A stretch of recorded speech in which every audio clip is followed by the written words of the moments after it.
Bienvenidos a Observatorio Semanal. El día de hoy vamos a hablar de un tema que es absolutamente desolador, de un tema que constituye uno de los principales problemas de nuestro país y que ha lastimado y sigue lastimando la vida de millones de personas en México. El tema de las víctimas, el tema de los desaparecidos y las desaparecidas, el tema del esfuerzo por buscar a las personas que no sabemos en dónde se encuentran. Jacobo, yo estoy convencido de que este es hoy uno de los principales males del presente mexicano. ¿De qué estamos hablando? Bueno, según informes de distintas agencias de Naciones Unidas, incluso Human Rights Watch, habla de una catástrofe humanitaria. Catástrofe humanitaria. O sea, dice el presidente Andrés Manuel López Obrador hereda una catástrofe humanitaria. Y según informes de distintos relatores de Naciones Unidas, hablan de tortura generalizada, desapariciones generalizadas, ejecuciones generalizadas, cifras propias de conflicto armado, en un entorno de absoluta impunidad. Entonces, los que se han venido movilizando mayoritariamente son los colectivos de víctimas, exigiendo 3 o 4 cosas. A ver, dinos cuáles. Bueno, reformas institucionales y legales que se han ido haciendo de a poco. El problema ha estado en la implementación, por ejemplo, la Ley General de Tortura, la Ley General de Desaparición, el tema de justicia que sigue siendo un pendiente absoluto, es decir, tenemos niveles de impunidad arriba del 97%, verdad, que incluso fue parte de la discusión en campaña, de si se iban a implementar o no se iban a implementar comisiones de la verdad a nivel nacional, dada la magnitud de la tragedia, la reparación a víctimas que sigue siendo también todo un pendiente y particularmente en el tema de desaparecidos, el tema de búsqueda. Lo que hemos estado presenciando en los últimos meses son tráilers en Jalisco llenos de cuerpos, fosas encontradas por los propios familiares y el Estado ausente.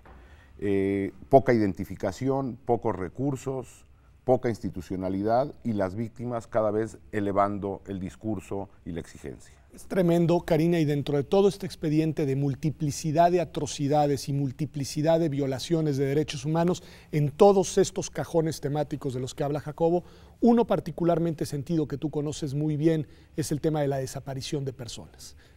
Sí, yo creo que adhiero absolutamente a la idea de Jacobo o a esta calificación de la situación de México de crisis humanitaria, catástrofe, crisis de derechos humanos, crisis humanitaria.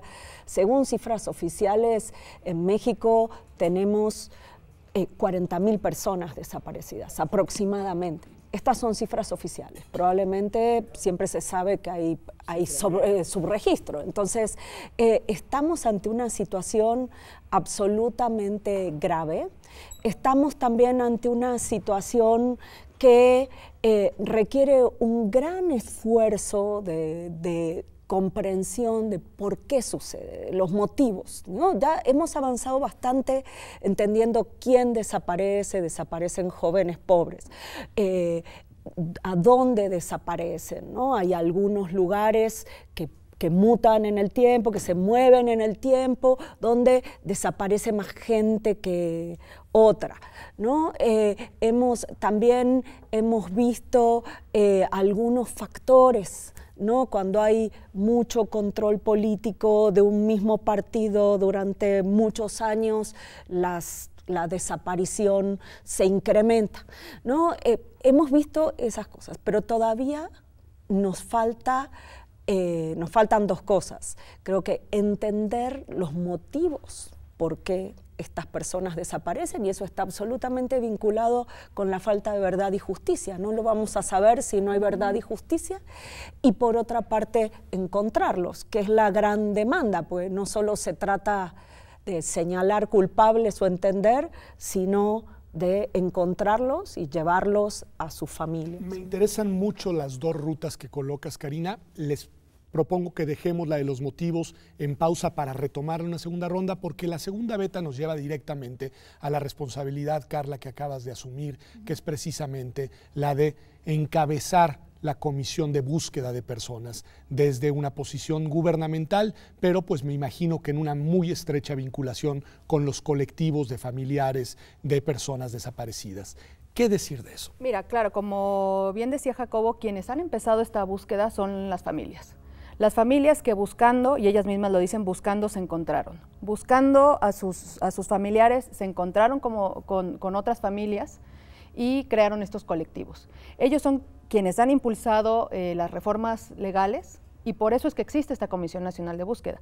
Incluso la Comisión Nacional de Búsqueda, siendo un órgano desconcentrado, que tiene sus particularidades administrativas, como bien sabes, tiene una veta importantísima de participación de los colectivos. Incluso son los colectivos y los expertos y expertas quienes proponen los candidatos y candidatos para dirigir esta institución. Entonces, si bien es una instancia claramente gubernamental, su asidero es una alianza estratégica con expertos y con colectivos. Es correcto. Eso es importante decirlo porque tiene esa naturaleza muy específica.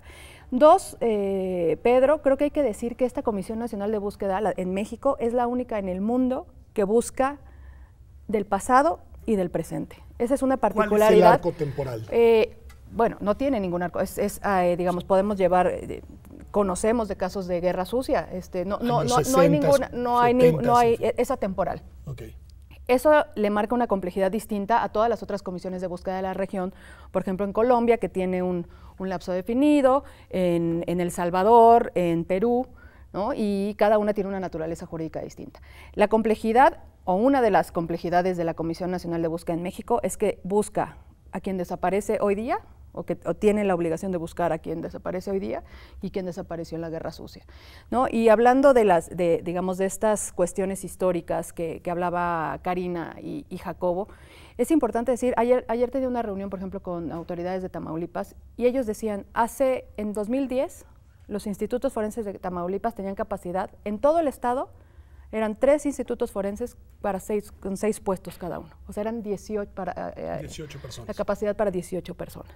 En 2010, o sea, no llevamos ni 10 años y ya sabemos cuál es la realidad de hoy en día, o nos imaginamos una realidad porque ni siquiera tenemos los datos concretos de lo que está sucediendo. A ver, Carla pone sobre la mesa un elemento que concateno con el anterior de Karina, porque Carla, de alguna manera, al decir el arco temporal, que es muy amplio, me permite suponer, y es lo que te pregunto, Jacobo, y si quieren platiquemos por ahí, que los motivos, las causas en concreto de las desapariciones pueden ser distintas a lo largo del tiempo. Es decir, quizá no son las mismas las de los años 70 que las de los años 2020. Sí, y no nada más los motivos de la Guerra Sucia y los actuales no son los mismos.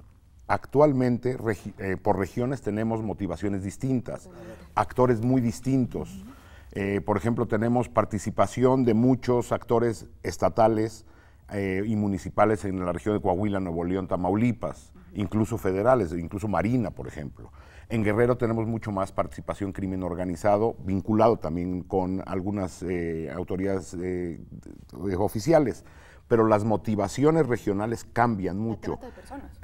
Temas de trata, por ejemplo, afectan ciertas regiones más que otras. El perfil demográfico de quien desaparece también varía de región a región. El trabajo que tendrá que hacer Carla, y ahí me parece que es uno de los errores que hemos tenido a nivel nacional en el diseño institucional y en la concepción de estas instituciones, sobre todo la de búsqueda y la de reparaciones, pensando en modelos federales. Y creo que ese es un error. Me parece que la problemática es nacional. Okay. Yo hubiera recomendado un modelo nacional de desapariciones y no federalizado. A ver, explícanos cuál es la diferencia. El problema es que Carla va a tener que coordinarse con 32 comisiones de búsqueda estatales. Cuando exista la ley, cuando tengan recursos. Por ejemplo, la Comisión de Ejecutiva Atención a Víctimas, la CEAV, que repara, también se vincula con las comisiones estatales. Muchas de ellas, ya a 6 años de la creación de la ley, no existen todavía. Entonces, tienes víctimas a nivel local, del fuero local, que no están siendo atendidas y la CEAV federal no las puede atender porque están vinculados a un caso local. Me parece que la crisis humanitaria obligaría a tener modelos nacionales y no federalizados, o niveles o formatos de exigencia mucho mayores a los gobernadores para que las comisiones de víctimas existan.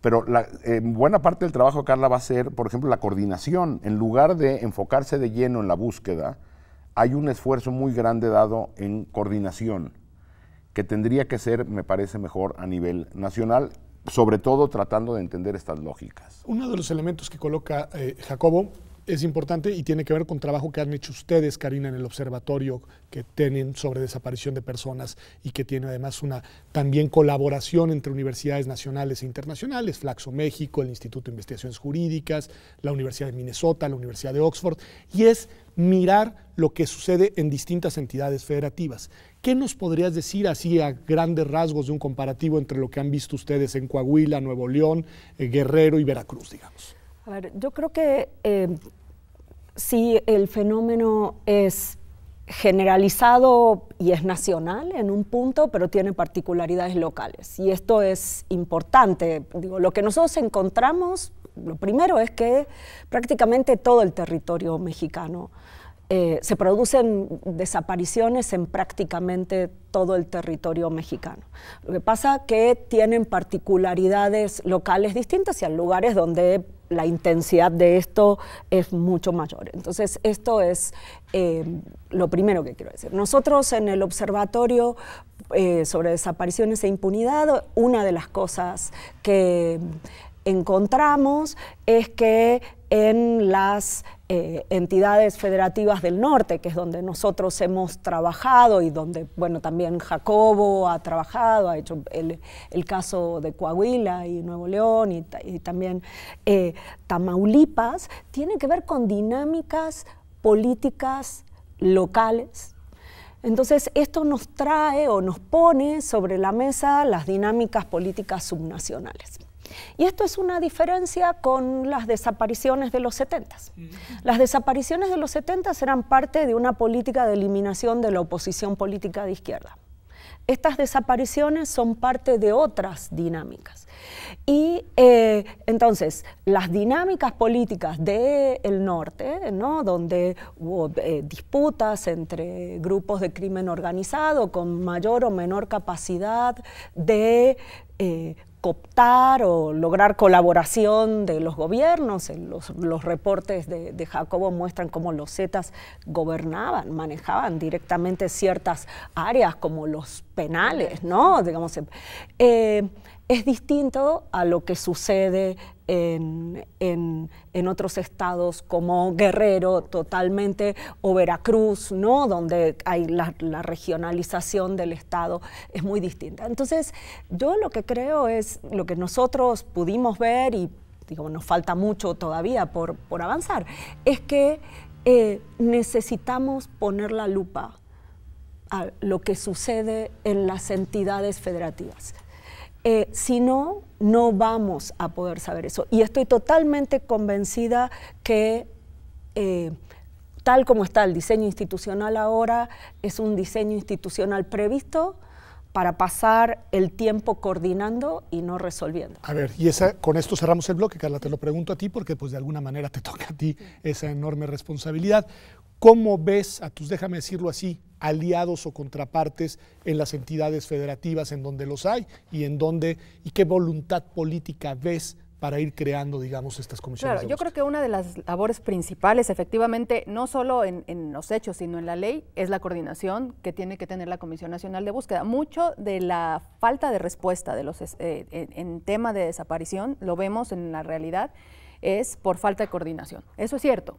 Digamos, entonces sí es necesaria una institución, una instancia que siente a todos y coordine. Ahora que estuve en Colima, por ejemplo, hace unos días apenas, es muy importante estar ahí y estar coordinando con PGR, bueno, con Fiscalía General de la República, la Fiscalía Local, las comisiones de víctimas federal y local. Y en este caso fue exitoso porque hubo la voluntad política de hacerlo. Exitoso en el momento preciso, no digo el proceso como tal, ¿no? Pero ese día para atender a las víctimas, para ir al lugar donde se encontraron las fosas, fue exitoso. Evidentemente eso hay que replicarlo y que tenga resultados concretos en la búsqueda. Ahora, variará de estado, digamos, no hay que ser naif y claramente esto yo lo he hablado con Jacobo, depende de cada entidad federativa y cómo se vaya respondiendo a esta crisis humanitaria.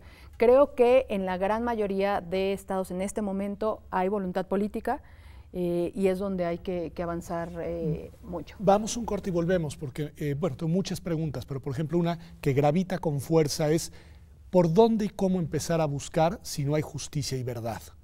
y la otra, esta voluntad política de los distintos actores estatales, pues también tendrá que ver, me imagino, con parte de la explicación del fenómeno, porque ahí en donde son las autoridades estatales las responsables, pues probablemente no habrá mucha disposición a que la búsqueda se lleve a cabo. Pero bueno, eso se los preguntaré volviendo aquí a Observatorio Semanal. Quédese con nosotros.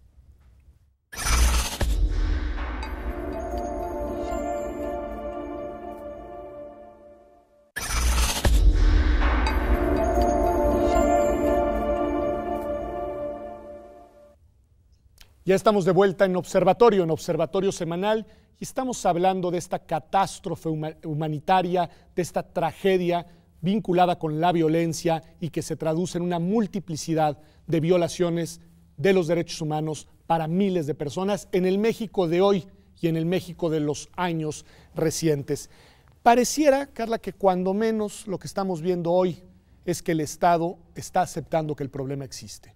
Mi impresión es que hasta hace algún tiempo miraban para otro lado, ignoraban deliberadamente lo que estaba sucediendo y además fueron dejando a las víctimas solas, organizándose por su cuenta, y a los familiares de las mismas. Y hoy el Estado dice, sí es un problema mayúsculo y tenemos que entrarle. Definitivamente, Pedro. Creo que el reconocimiento nacional e internacional por parte del Estado mexicano que existe esta tragedia humanitaria, que existen estos miles de desaparecidos, decenas de miles de desaparecidos, que existe estas graves violaciones a derechos humanos, es un paso importantísimo. Históricamente México, en Naciones Unidas, en la Comisión Interamericana, en la Corte Interamericana, había negado totalmente, absolutamente, que esto existiera. Incluso en Naciones Unidas habían dicho que, bueno, que son personas no localizadas, pero que tal vez habían salido de casa y no quieren regresar, ¿no?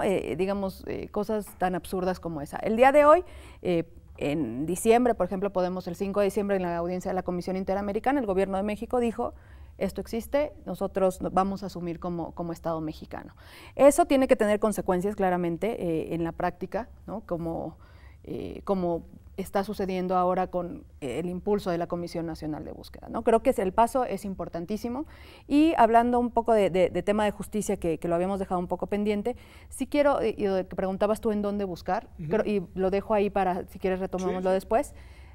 Hay 26,000 cuerpos, tenemos datos oficiales de que hay 26,000 cuerpos no identificados ya en institutos forenses. 26,000 cuerpos no identificados. Están ahí esperando ser identificados. Están ahí esperando. De miles de fragmentos óseos. Claro. O sea, lo que puede significar que hay restos de miles de personas que no sabemos quiénes son esas personas y que habría que empezar a hacer los cruces tristemente con la lista de personas desaparecidas. Es una crisis forense, pero cuando tú preguntas en dónde empezar a buscar, claramente uno tiene que seguir buscando en terreno, como lo hacen las familiares. Pero desafortunadamente hay que empezar a buscar. Pero ahí hay 26,000 cuerpos y miles de restos óseos más que tienen que ser identificados y que ya están ahí esperando ser identificados. Voy a retomar el punto, pero quiero antes regresar un segundito sobre la valoración de Karina y de Jacobo sobre el reconocimiento que ha hecho el Estado mexicano. Me parece que el reconocimiento es muy positivo. El problema viene en qué acciones se toman a partir de ahí. Es imposible que se procesen judicialmente 40,000 desapariciones, 200,000 ejecuciones, decenas de miles de casos de tortura, miles de casos de trata, aunque tuviéramos la mejor fiscalía del planeta. Es imposible, está rebasado por la crisis humanitaria. Y me parece que a partir de ahí tendríamos que tomar decisiones de cómo abordar este tipo de casos, haciendo casos de contexto, haciendo megaprocesos que nos lleve a resolver, porque si no los familiares estarán exigiendo por décadas justicia.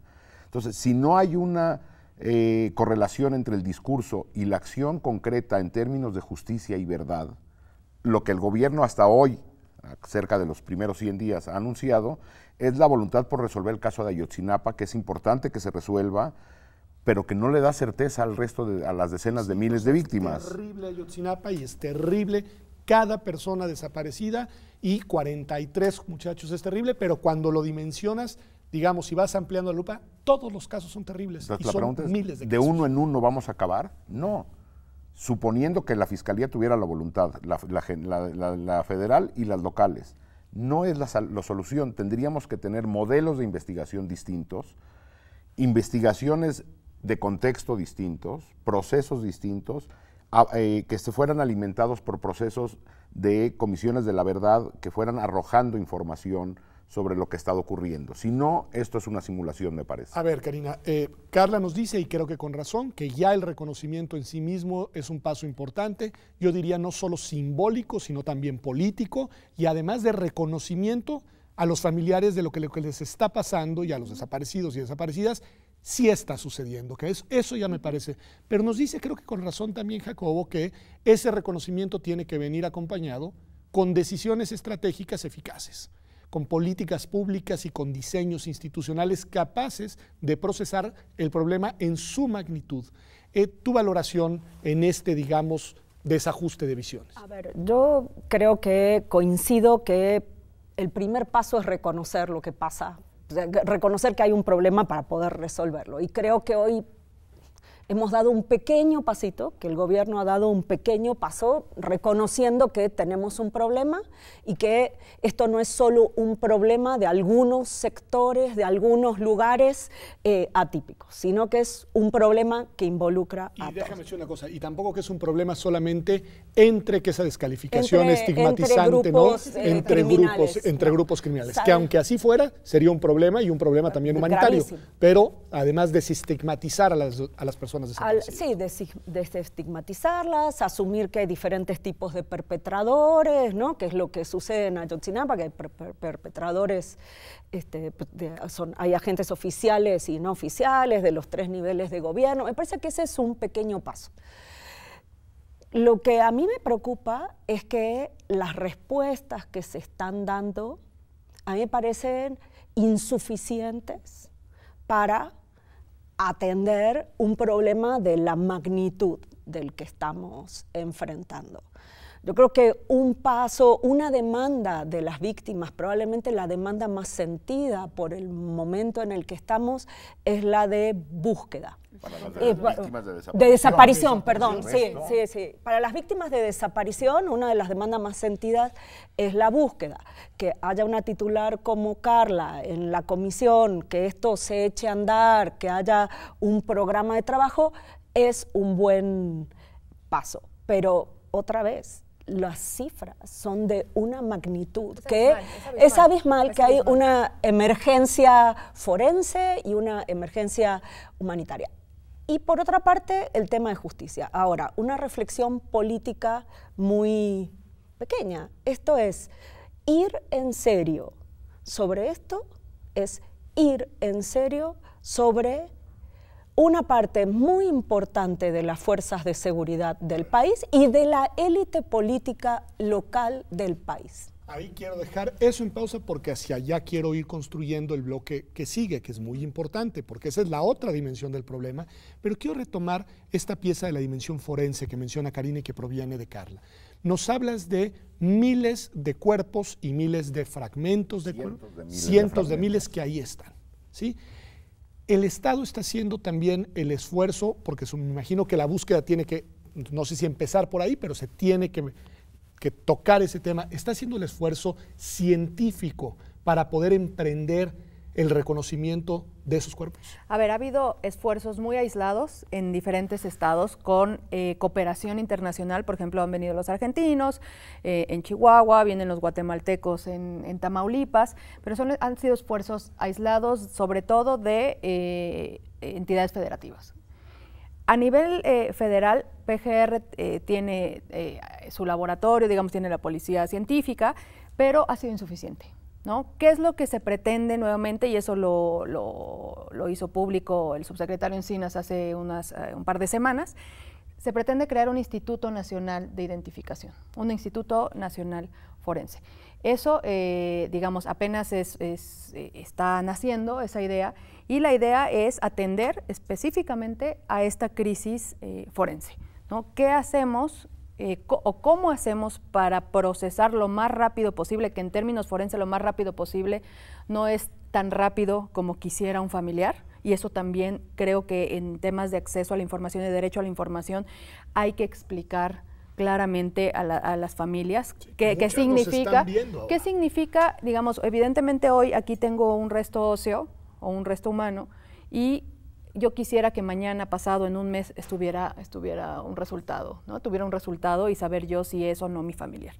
Eso puede durar muchísimos meses, incluso casi, ¿no? Cercanos al año, e incluso en algunos momentos, hay que decirlo, será imposible la identificación, ¿no? En contextos, aquí hablaba tanto Jacobo como Karina, de los diferentes contextos regionales. Hay lugares que lamentablemente, y hay que decirlo así, Pedro, porque creo que no está lo suficientemente claro para la sociedad en general, lo saben los colectivos, pero no lo sabe la sociedad en general. Las formas de desaparición en los diferentes estados son muy distintas y, digamos, si ya es cruel e totalmente inhumana una desaparición, las formas de la desaparición también son muy crueles. Hay lugares en que se les cocina en ácido. Entonces, la identificación forense, hay que decirlo porque también en términos porque está sucediendo y porque en términos de identificación tiene sus complejidades. En otros estados como en Veracruz sabemos que los fragmentan, ¿no? En el cuerpo y están esparcidos. Hay que decirlo no por morbo, y eso sí lo quiero decir, sino porque sí hay una sensación, tanto, y creo que puedo hablar en la academia, en la práctica, de que siempre estamos hablando entre nosotros mismos, con los familiares, y somos los únicos que sabemos o que sentimos qué es lo que está pasando. Y en la población en general sale lo del tráiler en Coahuila, en Jalisco, sale una fosa en Colima, sale otra fosa en Veracruz, otra en Tamaulipas, y pues yo he escuchado de gente en la calle, ¿no? Es que yo ya vi eso y le cambio, ¿no? Y le cambio, y es lo que está pasando, y no le está pasando al otro en la estigmatización de es alguien que andaba en malos pasos, lo cual, como tú dices, si ese fuera el caso, la desaparición no es la respuesta, pero tampoco es el caso. O sea, es una generalización, ¿no? Hay mujeres desaparecidas, hay niños desaparecidos. Entonces, creo que sí es importante que la sociedad mexicana se desentuma. Tome conciencia de que esto nos está pasando. Todos aquí en la UNAM, o en cualquier lado, pero yo puedo preguntar en la UNAM, he estado en salones de clases y todo el mundo conoce a una persona que ha desaparecido. Y yo agregaría una tragedia paralela, que también será trabajo de Carla, la búsqueda en vida. Claro. De personas que están, por ejemplo, en situación de trata con fines de explotación sexual totalmente. O con fines de esclavitud. Sí. Personas que están desaparecidas porque están recluidas en prisiones estatales o federales con cambio de identidad, por ejemplo. Esos son fenómenos que están muy documentados, ¿sí? Entonces, ahí hay una tragedia paralela donde el familiar, evidentemente, porque siempre la sociedad presupone que el desaparecido está muerto. Sí, claro no, hay miles de personas en condiciones de esclavitud, de trata, o en psiquiátricos o en prisiones donde no sabemos que existen estas personas, y será trabajo de Carla hacer esa búsqueda. La pregunta es si tendrá acceso, por ejemplo, a penales a revisar todas las personas que están allá adentro. No, y si tendrá las capacidades institucionales. Yo, por ejemplo, doy un dato que conozco por haber platicado con la directora de acá y con el titular de la Comisión Nacional de Víctimas. La primera generación de los expertos forenses que ha salido de la UNAM, todo está trabajando ahí, pero no tenemos más personas porque no estábamos preparados para este horror. Y creo que ese es un tema que es importante. Ese es un tema importantísimo. Cuando yo estaba en la Comisión de Víctimas, justamente es cuando creamos la unidad de análisis forense para acompañar. En este caso concreto era para que hubiera científicos forenses acompañando a las víctimas, traduciéndoles lo que le estaba diciendo el perito de PGR, que luego no confía, ¿no? Por razones históricas.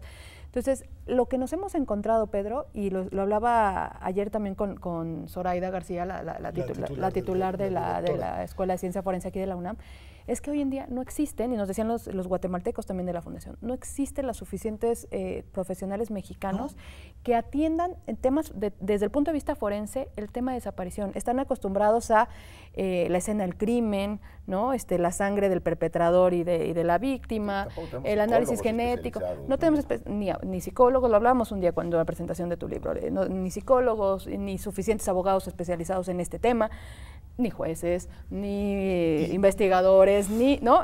Pero tenemos que generar, y con eso termino la idea, es la Escuela de Ciencia Forense de aquí de la UNAM está llenando estas nuevas instituciones, creando este nuevo perfil, estamos creando este nuevo perfil también dentro de las instituciones que atienda desde el punto de vista forense a violaciones graves de derechos humanos. Es tremendo, pero además déjenme decirlo para cerrar el bloque y regresamos con el tema que Karina colocó sobre la mesa.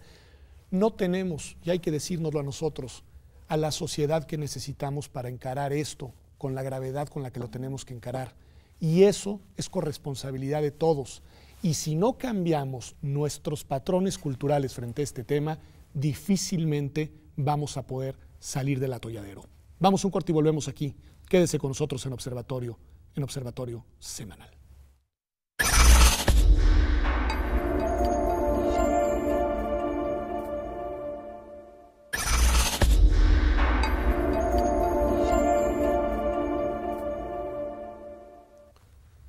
Ya estamos de vuelta en Observatorio Semanal y estamos hablando del terrible tema de las víctimas de las muchas violencias en nuestro país, porque nos hemos centrado por buenas razones en el tema de las desapariciones, pero Jacobo también nos ha hecho mirar que los problemas en materia de violencias están también en muchas otras expedientes, déjenme decirlo así. Y hay una situación política que Karina Anzolavere colocaba en el bloque anterior, que es el tema de cómo atender y de cómo empezar a mirar las posibles consecuencias políticas de lo que supondría buscar justicia y verdad en este tema. Y una de las disyuntivas y de las decisiones más importantes es cómo enfrentar el fenómeno de la inseguridad y el fenómeno, digamos, criminal en el país. Se ha tomado una decisión o está por tomarse una decisión que muchos hemos criticado por varias razones, pero en este caso concreto y desde esta perspectiva temática concreta, ¿qué decir de la Guardia Nacional, Jacobo? Yo diría Guardia Nacional junto con otra cosa. Evidentemente, y ahí están los informes, no es un modelo de seguridad que funcione, es un modelo que empodera a las Fuerzas Armadas, y la pregunta es si ante el tema que pone Karina en la mesa, si ante unas Fuerzas Armadas empoderadas podrá haber análisis y justicia en casos que estén involucradas las Fuerzas Armadas. Y yo juntaría eso con otra cosa, que son las declaraciones reiteradas del presidente de la República ofreciendo impunidad hacia el pasado. Pues ni siquiera, porque si fuera una discusión de ley de amnistía, habría que tenerla, me parece, que esa discusión, cuáles casos sí, cuáles casos no. Está dando una amnistía de facto, con frases como borrón y cuenta nueva o punto final, que todavía es más desafortunado dado la experiencia argentina. Entonces, si lo que se está haciendo es una propuesta política de borrón y cuenta nueva, el mensaje que se manda a las víctimas es olvídense de esto.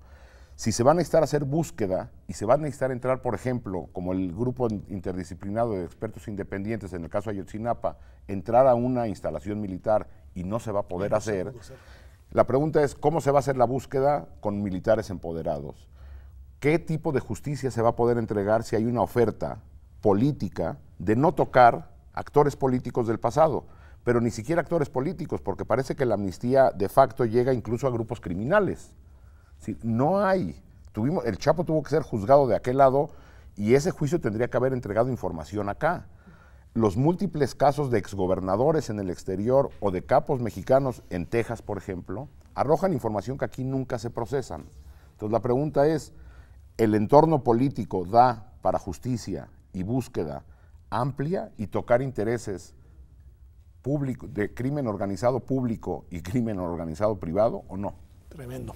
Y dijiste tú otro elemento, Karina, que no quiero soltar, que dijiste, y esto podría, porque pues en estas cosas siempre hay que ser cautos en las afirmaciones, pero podría también suponer responsabilidades, dijiste, para parte de la élite política local. ¿A qué te refieres con esa? A ver, los datos que ya tenemos, esto hablo de la información con la que ya contamos, lo que se ha documentado en Coahuila, en los informes de Jacobo y del Colmex, lo que hemos documentado nosotros en el Observatorio sobre Desapariciones, más otros reportes sobre Tamaulipas, lo que indica es que estas cosas suceden porque hay alguien que por lo menos está mirando hacia otro lado y no está cumpliendo con las responsabilidades que tiene que cumplir. Pero hay lugares donde es un secreto a voces que esto está sucediendo y las autoridades, digamos, delegan autoridad en ciertas áreas estratégicas. No estoy hablando ni de estados fallidos ni de estados completamente capturados, solo ciertas áreas. Entonces, yo lo que creo es que obviamente esto pone sobre la mesa un nivel de complicidad con esto muy amplio, redes muy complejas de complicidad, y esto implica decisiones políticas fuertes. A ver, los dos elementos que ambos colocan me llevan a hacerte una pregunta, Carla, que tiene que ver con una concepción de qué es mejor. Porque si hay estos entramados políticos y estas redes y estos contubernios, probablemente son el principal obstáculo para avanzar en la búsqueda de las personas, en el caso de desapariciones y en la responsabilidad de los culpables de perpetraciones de otro tipo de atrocidades contra personas. Pero creo que Jacobo tiene un punto al decir, pero ante eso la impunidad no es el mejor mensaje, entre otras cosas porque no hay justicia ni verdad. Pero probablemente es la mejor estrategia, no sé, te lo pregunto, para poder mirar hacia adelante y que quienes se pudieran sentir de alguna manera amenazados no se conviertan en el dique que te impida avanzar. ¿Qué hacer? Mira, creo que yo retomaría un punto atrás. A mí como Comisionada Nacional de Búsqueda, lo que tengo como responsabilidad es una parte de toda esta cadena, ¿no? Es la búsqueda y encontrando, esta Comisión Nacional de Búsqueda debería de convertirse eventualmente, y lo hablábamos con Jacobo, en una Comisión Nacional de Hallazgo, no solo es buscar, por ahí Picasso decía, no busco inspiración, hay que encontrarlos. A la gran mayoría. Eso por un lado. Eso yo sí creo, como abogada experta en derechos humanos, que encontrando e identificando tenemos al menos un elemento más para impulsar el tema de justicia, ¿no? El primer paso es el primer paso en un contexto, si se quiere hablar de justicia, reparación, ¿no? El primer paso es tener la verdad en cuanto un pedazo de la verdad, ¿no? En cuanto a qué pasó con esta persona, quién es esta persona ya regresó a casa, y ahí vamos a ir tejiendo de a poco el proceso de justicia. Tampoco creo que sea, no soy naif, no creo que se va a solucionar todo de inmediatamente, pero creo que es el primer paso. En tema de, si tú ves la ley, el nombre de la ley en materia de desaparición, que tiene un nombre larguísimo, ¿no? Pero esta dice cometida por agentes estatales, lo que conocemos por desaparición forzada, y cometida por particulares, ¿no? Evidentemente, y eso tiene que ver con los estándares claros en materia de desaparición en derecho internacional, no solo la desaparición forzada es cuando se comete directamente por un agente estatal, sino también cuando hay aquiescencia, ¿no? Y el Estado, en cualquiera de sus niveles, es permisivo. ¿Es omiso o es cómplice o es parte? Y claramente, y lo hablábamos en el break, ¿no? Hay muchos lugares en donde toda la población sabe lo que está pasando y al menos muchas autoridades locales conocen qué es lo que está pasando, ¿no? Y ahí podremos ir, dependiendo de cada región, dependiendo. Cari, ¿querías decir algo? No, yo lo que creo es que es verdad lo que, ante la magnitud de este problema, o sea, todo no se puede hacer a la vez, porque hay decisiones trágicas que hay que tomar. O sea, hay recursos limitados y hay decisiones trágicas, ¿no? Hay que gobernar el país y hay que hacer justicia, ¿no? Y hay que encontrar y hay que poder manejar otro tipo de cosas. Lo que yo creo es que es fundamental tener una estrategia donde hay que empezar a dar pasos y el mensaje de la impunidad no es el mejor mensaje. Digamos, una cosa es decir, necesitamos pensar esto como un proceso de mediano y largo plazo, y otra cosa es decir, aquí no pasó nada, ¿no? Con un elemento adicional, sé que quieres decir algo, pero también te dejo una pregunta, como que lamentablemente las violaciones de derechos humanos, las desapariciones, los homicidios, las torturas siguen sucediendo, es decir, la máquina del horror sigue dando frutos y por el otro lado tenemos que lidiar con lo que viene desde atrás. Sí. ¿Cómo hacer Ahí yo eso? quisiera regresar a lo que tú decías en el cierre del bloque anterior. La normalización del horror, a mí es lo que me parece más preocupante. Hace unos días leía una nota de Naciones Unidas horrorizada diciendo que encontraron 17 cuerpos en una fosa en Irak. Y era suficiente como para que Naciones Unidas emitiera un comunicado. Bueno, aquí vemos en nuestra prensa fosas de cientos de personas. Todos los días. Todos los días. Nos anuncian que la policía, que la Policía Estatal de Veracruz hacía vuelos de la muerte y hay investigaciones, vamos, no es investigaciones judiciales, no es rumores, ¿sí? Documentado está. Fosas de cientos de personas y la normalización cotidiana es donde me parece que tendría que haber una pedagogía por parte del Estado. O sea, hay una responsabilidad del Estado en la pedagogía social de esto, pero también una responsabilidad de los medios. Es decir, cómo narrar esto sin que sea la contabilidad del horror nada más y dar contexto a cada una de estas historias. A ver, es dificilísima la pregunta, pero pues quiero oír su opinión. ¿Cómo explicar y cómo explicarle a nuestro auditorio esa normalización del horror? Esa manera en la cual se va generando un contexto de indiferencia, de indolencia y también de ignorancia deseada, digamos, de ignorancia autoasumida. ¿Qué decir? Bueno, yo si quieren empiezo. A ver, yo creo que hay desapariciones, que es lo que yo más he estudiado en profundidad.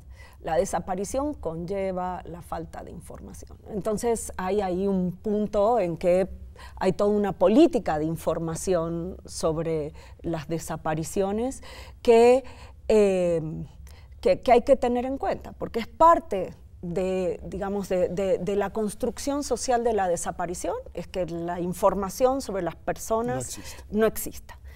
Yo lo que creo es que también es para poder vivir con los niveles de violencia con los que todos los mexicanos estamos viviendo, porque todos estamos insertos de alguna u otra manera, a veces hay que poder normalizar. Sí. Es la única manera. Es una cuestión como de sobrevivencia psicológica. Es una anestesia social. Es decir, bueno, sí, o sea, yo me acuerdo en la época de Ayotzinapa, ¿no? Encontraron otra fosa, pero no son los estudiantes. Sí, encontraron otra fosa, pero no son los estudiantes. Pero, ahora, ¿de qué estamos hablando? Pero a ver, Carla, Ayotzinapa movió a la gente a las calles, llevó a los estudiantes, o sea, me consta porque aquí en la universidad vimos, digamos, el impacto emocional de esa desaparición, que no me parece para nada menos relevante que todas las demás, y sin embargo tuvo un peso simbólico específico que no tienen las demás. Creo que, digamos, el análisis específico mediático del tema Ayotzinapa hay que estudiarlo a profundidad. Yo sí creo que tiene que ver con los medios de comunicación, ¿no? Que fue un caso muy sonado. El punto de influjo de cuando uno veía en las calles, no solo los estudiantes, que normalmente los estudiantes son quienes están siempre al frente de este tipo de movimientos, o sea, gente que nunca antes había salido a marchar, gente de clase media alta, que salió a las calles.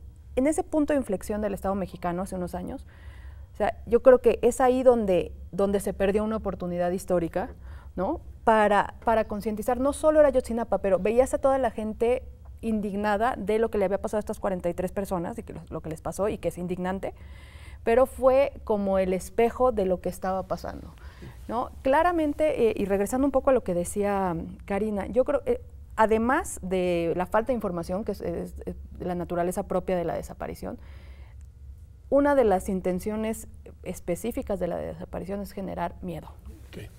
Terror. Yes. Entonces, porque no es lo mismo, y con lo duro que se puede escuchar una persona ejecutada, ¿no? Cerrar ese duelo, que una persona desaparecida. Y que se genere eso de forma masiva, genera, creo yo, ni siquiera conscientemente un terror colectivo. Un pasmo social. Cierra el programa. Sí, yo creo que hay que dar un punto de inflexión. Si el Estado manda otros mensajes, me parece que el hallazgo de una fosa incluso sería motivo de esperanza. Es decir, si un caso se resuelve judicialmente, si hay éxito en la búsqueda, si hay verdad sobre algunos casos, la dinámica social empieza a cambiar. Y entonces incluso el horror empieza a ser una oportunidad de salir. Cuando estamos en línea descendente, el horror lo único que podemos hacer es taparlo, porque no nos queda alternativa. Lo que necesitaríamos sería esperanza generada desde las autoridades que cambie esta línea, me parece. Me parece muy importante. Combatir el horror. Pues A los tres muchas gracias, pero no solamente por haber estado aquí. Gracias, Jacobo, por tu militancia constante en un tema tan sentido y que nadie quiere ver. Karina, por tu compromiso intelectual como investigadora y como universitaria en una agenda que pudiste haber elegido otra y que estás ahí en un tema que es durísimo. Y por supuesto, Carla, por tu valor cívico, por tu compromiso y por la responsabilidad que acabas de asumir y que, como te lo he dicho y lo digo aquí públicamente, cuenta con la colaboración y el apoyo de todos nosotros, porque es lo menos que podemos hacer, comprometernos desde la universidad pública con estos temas, que son los temas del presente, aunque no nos guste, mexicano. Gracias por habernos acompañado. Nos vemos aquí el próximo domingo en Observatorio Semanal.